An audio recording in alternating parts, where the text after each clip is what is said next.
otros, pero nadie hizo ninguna decisión si deben de estar o no en la Biblia. Llegó la Reforma y los de la Reforma dijeron: no, los judíos eran encargados para el Antiguo Testamento, aceptamos el Antiguo Testamento en hebreo de ellos, añadimos el Nuevo Testamento en griego, los libros apócrifos deuterocanónicos los dejamos por fuera. Son libros valiosos, debemos leer estos libros, pero no son escrituras inspiradas por Dios.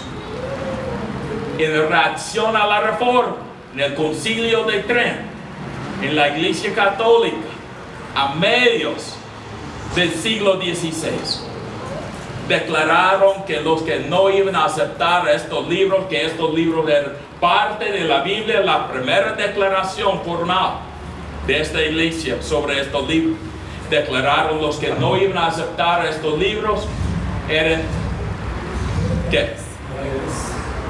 ¿Sí? Entonces no son aceptables para la iglesia si no aceptan estos libros. Afortunadamente, en el Segundo Concilio del Vaticano, durante la década de los 60 del siglo pasado, la Iglesia Católica decidió decir: en verdad, reconocemos que no son del mismo nivel de los otros libros, son deuterocanónicos. Es decir, primer nivel, nuestra Biblia, como tenemos nosotros la Biblia. Segundo nivel, estos libros. El problema es este. ¿Y qué más va a este segundo nivel? Ellos no les dicen nada sobre este, pero por lo menos ya reconocen ellos que estos libros no miden al mismo nivel que el Antiguo Testamento nuestro y el Nuevo Testamento nuestro. En verdad no son base para la doctrina y la práctica. Pueden ser base para la información, pero no para la doctrina y la práctica. Estamos más cerca, aunque diríamos nosotros.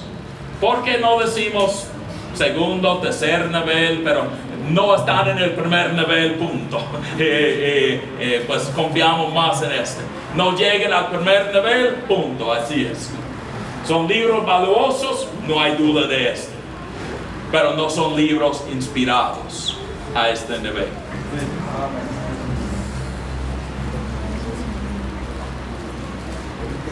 ¿Y qué del Nuevo Testamento? Voy a pasar por algo de este. Tenemos los evangelios, tenemos varias maneras de ordenar los evangelios, pero más que todo, el orden fue el orden nuestro: Mateo, Marcos, Lucas y Juan. Pero tenemos varios manuscritos que ponen primero los dos apóstoles, Mateo y Juan, y luego los seguidores de apóstoles, Lucas y Marcos. Este se llama el orden occidental. Hay otro orden, pero este va de acuerdo al leccionario, el sistema de lecturas, el leccionario. Y entonces, ¿qué implica este orden? ¿Qué implica este orden? ¿Cuál es el libro más popular entre los evangelios? En la iglesia primitiva, ¿cuál de estos viene primero? Mateo. Sí, Mateo. Y luego, pero la verdad es que el segundo libro más popular fue Juan. Por eso este orden tiene sentido. Luego Lucas fue el tercero en popularidad y Marcos al final en su popularidad. También podemos pensar en algo más. Fíjense en el libro de Apocalipsis capítulo 4. Al fin del segundo siglo, el padre eclesiástico Ireneo dice que los 4 evangelios son 4 y no más, porque son símbolos de estos que están alrededor del trono de Dios. Y son 4. ¿Cuáles son?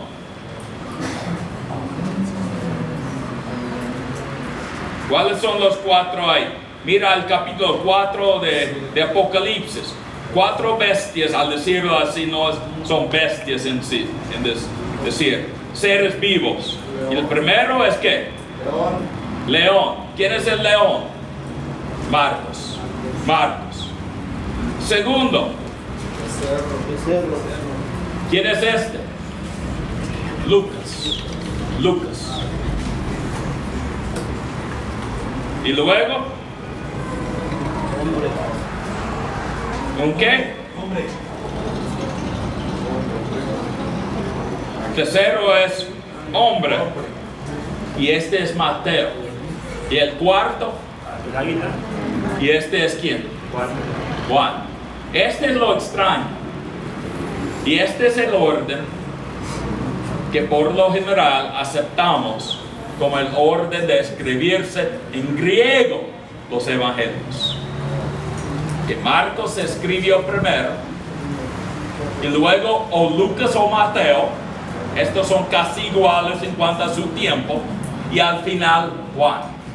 Pero son símbolos. Ustedes pueden ver estos símbolos muchas veces al ver cuadros con las figuras de los apóstoles. Tienen estos símbolos. Vienen del libro de Apocalipsis. Y la defensa de la iglesia fue este. Son 4 y no más. No podemos añadir el evangelio de Tomás, de Judá, de nadie más. Son 4 inspirados. Y así aún se cuadra con el libro de Apocalipsis. Luego el libro de los Hechos, pero hay un cambio. Hubo 3 grupos fijos en cuanto al desarrollo del Nuevo Testamento, los evangelios. A veces con hechos fijados a los evangelios, a veces, y a veces con hechos puesto con otras epístolas. Al principio fue hechos con los evangelios. Luego otro grupo de libros, las epístolas de quién? De Pablo. ¿Cuántos? 14. En los manuscritos son 14. El libro de Hebreos siempre va con las epístolas paulinas en los manuscritos. No va solo. Es decir, fue escrito según la iglesia de acuerdo con los manuscritos, por uno asociado con Pablo. Este es lo que los manuscritos implican.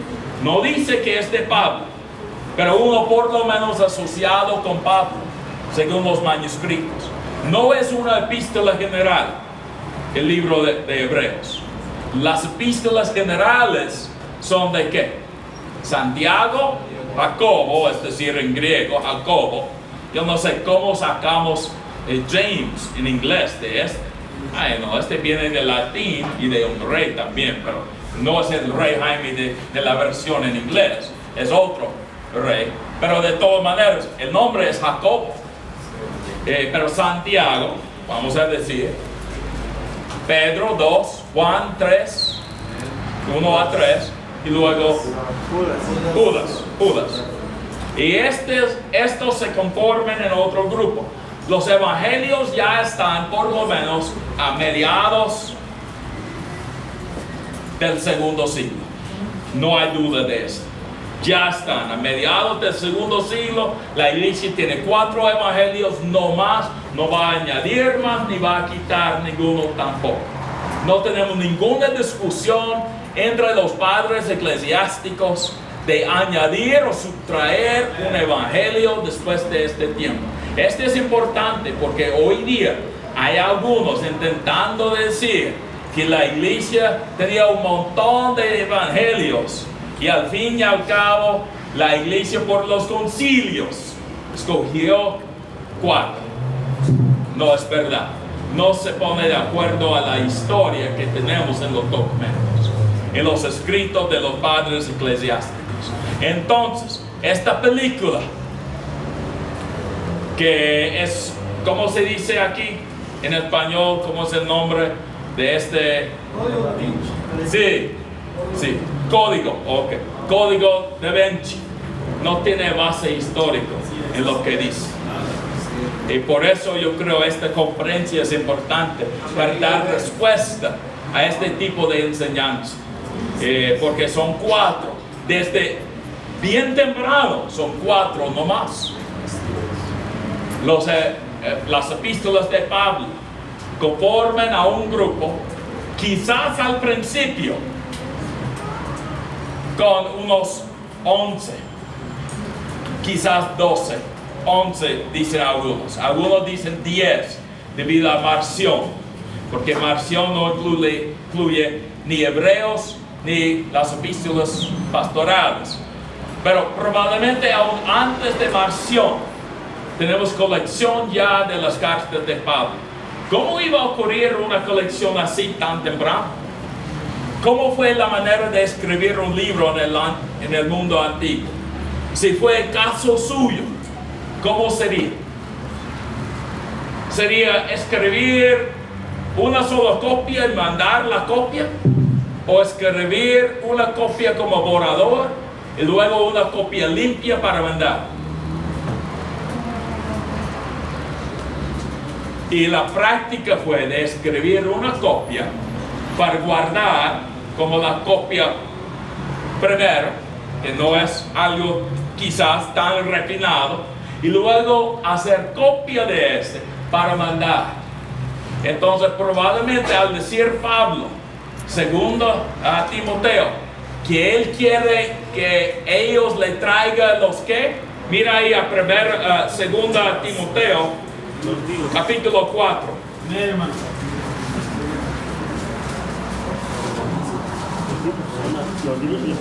Versículo 13. Él quiere que alguien le traiga algo de Troas. ¿Qué es? ¿Su qué? Sí, porque hace frío en Roma en el invierno. Sí. ¿Y qué más? Los libros, pero en verdad lo que dicen no son libros. ¿Qué dicen? Los rollos y las pergaminas. Literalmente es lo que dicen. Los rollos, ¿cuáles son? Probablemente son los libros del Antiguo Testamento que Pablo tenía. Los rollos y las pergaminas son las cosas probablemente como copias de sus propias cartas, cosas así. Es posible que los rollos incluían algunas de sus cartas largas. Es posible. Pero son las copias de él. Y él quiere que él tenga las copias. Piense en Roma. Si esta carta va pidiendo estas copias, ¿van a incluir las cartas pastorales? Como esta es una de las cartas pastorales. Piensen. Si esta es una de las cartas pastorales y está pidiendo que traiga los que ya están no incluyen esta carta, ¿verdad? Ni las cartas pastorales. Entonces, lógicamente, los de Roma probablemente recibieron 10 libros. Quizás 11 con hebreos, probablemente escrito ahí mismo en Roma. Pero a mi parecer por Bernabé puede haber sido por otro. Como otro en la iglesia primitiva dice, solamente Dios sabe quién lo escribió. Un conocido a Pablo. Pero de todas maneras, por eso probablemente hay la diferencia entre el canon de Marción, porque él está en Roma, tiene 10. Porque las cartas pastorales no fueron mandadas todavía a Roma. De todas maneras, 2 colecciones hasta ahora. Y son fijos al fin del primer siglo, principio del segundo siglo. Es decir, a mediados del segundo siglo ya tenemos 4 evangelios, las cartas de Pablo y unas cartas más. Es decir, primera de Pedro, primera de Juan, ya está. Desde el principio casi. El libro de Apocalipsis, al parecer, está en varios sitios, no todos. Pero unos libros como Santiago, segundo de Pedro, segunda y tercera de Juan, Judas, no tienen la circulación tan amplia todavía. Entonces, en el segundo siglo no son tan fijos todavía. Al llegar al año 200, pues, para el Nuevo Testamento ya tenemos un canon, faltando solamente unos pocos libros.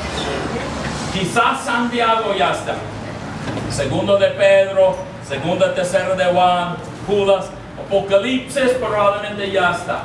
Nos faltamos solamente 4 libros. Pero en el tercer siglo, alguien comienza con dudas sobre el libro de Apocalipsis. Probablemente este se debe a la celebración de 1000 años desde la fundación de Roma, por ahí en el año 250 y pico. Si se están celebrando 1000 años para la ciudad de Roma, ¿cómo les parece anunciar 1000 años como un milenio? Hay un poco de conflicto, ¿verdad? Que Cristo va a tener un reino de 1000 años.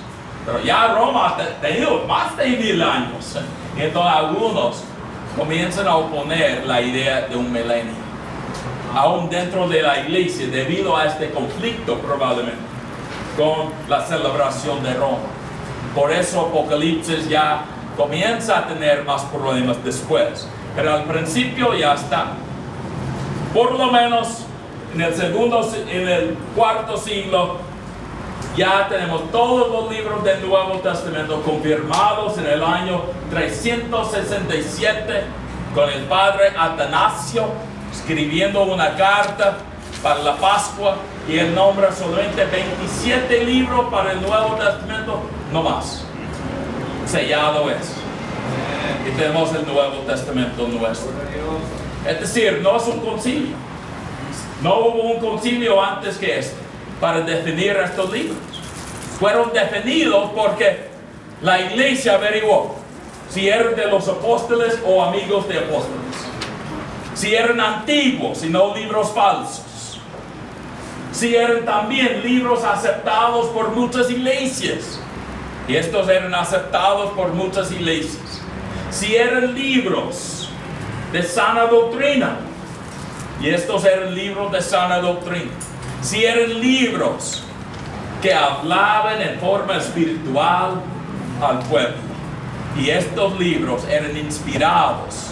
Recuerden el raíz de la palabra inspirado. ¿Qué ocurrió a Adán al principio? Dios lo formó en Génesis, y ¿qué hizo Dios? Sopló para darle vida, ¿verdad? De ahí viene la idea de la inspiración. Estos libros fueron escritos, pero Dios ha puesto vida en estos libros. Son libros vivos, dados por Dios, inspirados por Dios. Son libros vivos y nos hablan. Y así la iglesia declara que estos libros nos hablan tanto que no vamos a permitir que nadie nos quite estos libros. Este es algo de la historia. Entonces, al tener una Biblia total, en el año, vamos a decir, 350, cuando hicieron estas copias grandísimas de toda la Biblia, el costo suyo no sería sino por ahí unos 15 años de trabajo.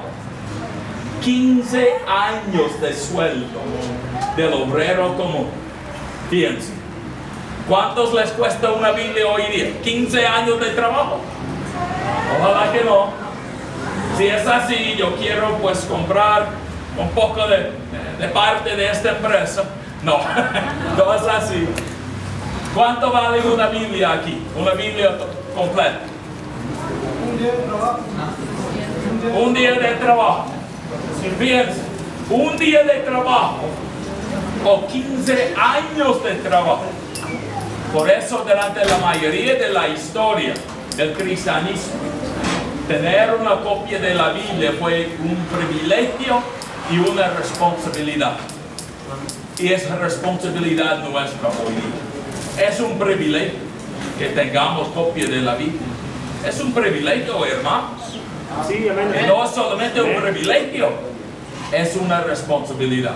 Amén. Varios murieron para que tengamos esta Biblia. Hubo una persecución por el padre de Constantino, Diocleciano, y él intentó especialmente destruir los libros de los cristianos.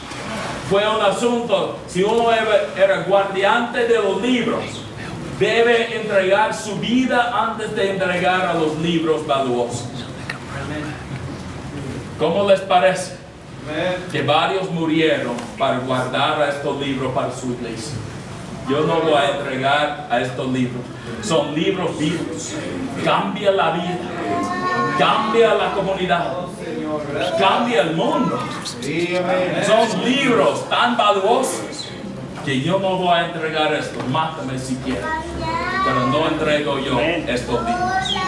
Son guardados a precio de mi vida. Y este es lo que ocurrió. Y algunos escribas gastaron toda su vida solamente haciendo copias de la Biblia, para que tengamos copias de la Biblia. Varios quedaron ciegos haciendo estas copias. ¿Cómo que no pensamos en este valor al leer este libro? La Biblia. Nos ha dado Dios esta Biblia. Y ha sido un milagro ver cómo nos ha llegado esta Biblia. Es un milagro. Podemos tener aún más confianza hoy día que aún en el pasado. Y este es lo que yo creo. Podemos tener más confianza que nunca hoy día en cuanto al texto bíblico. Tenemos los datos, tenemos los manuscritos, tenemos la historia. Podemos contarlo a cualquier uno quien pregunta. Tenemos las respuestas. Es un libro confiable, hermanos. Y Dios nos habla en este libro. Y entonces, ¿por qué no leemos este libro? Y esta es la razón por predicar de este libro. No de mi opinión, sino de este libro. Esta es mi razón de enseñar este libro. No solamente mis opiniones, sino este libro. Esta es mi razón de estudiar tanto. Porque yo veo que Dios usa este libro para cambiar la vida de las personas. Porque ellos encuentran el Dios vivo adentro de este libro y a través de este libro. Porque Él ha dado vida a este libro. Lo ha inspirado. Quizás este les puede ayudar un poco con la historia de la Biblia. Que hay mucho más que decir, pero vamos a dejarlo así, porque yo sé que ya corre el tiempo. Yo puse mi reloj allá para que no lo miro. No. La verdad es que la ventana entra con la luz y no lo puedo ver. Pero son las 5 y pico, ¿verdad? Y yo debo terminar a las 5, entonces tenemos unos pocos minutos. No.